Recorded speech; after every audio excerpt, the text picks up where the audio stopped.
David, who is responsible for the destruction of the Republican Party? The first question is, has the Republican Party been destroyed? It's not clear. Most Republican voters still support Trump. So it remains to be seen. However, yes, Trump lost the White House.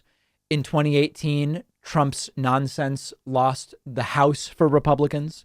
In 2020, Trump's nonsense lost the Senate for Republicans. So that's true. But I don't think the vast majority of the blame should go to Trump. It's the voters who put Trump in, who were radicalized by the right-wing media, whose influence grows and grows and grows. And it was abetted by the Republican officials who stood by and mostly let Trump do his thing. So, yes, Trump's actions were bad, and Trump's actions are responsible for him losing in 2020. And Trump lost them, the House in 2018 and the Senate in 2020. But the real responsibility lies with those who allowed Trump to get in the first place due to voters who voted for him and Republican elected officials who stood aside and right-wing media that cheerled the entire thing. And in a way, you can sort of say that this started with the radicalization under Ronald Reagan in the early 1980s. It was accelerated by Newt Gingrich in the mid-90s, who Newt Gingrich really brought in this style of politics that was own the libs. I mean, now that's what it's called. They didn't call it that in the mid-90s, but Newt Gingrich's idea was just obstruct Democrats for the sake of obstruction, oppose Democrats on everything for the sake of opposition. And that's how we went from Nixon, who created the EPA, to Jim Inhofe in the Senate holding a snowball, claiming it to be evidence that global warming and climate change aren't something we need to worry about. So there are feedback loops here, and it can be hard to say exactly where it started and what's responsible.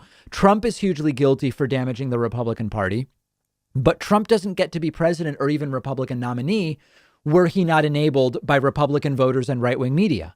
And those are the very same Republicans who now are partially radicalized because Donald Trump's way of thinking about politics was signal boosted by right-wing media over the last 4 years.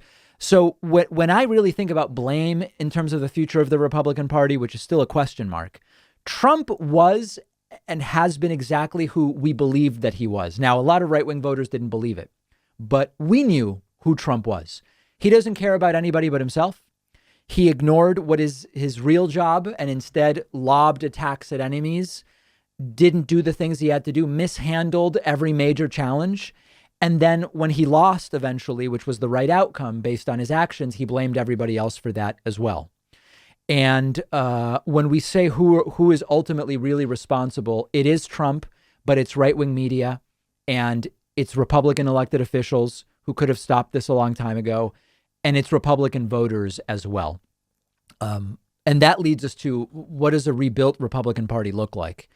I don't know how the Republican Party comes together to rebuild to the extent that they're now out of power in the House, Senate, and White House.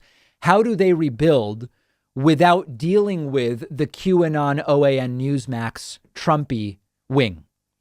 I don't know the answer to that, but we have time to look at that. It is the beginning of the Biden era.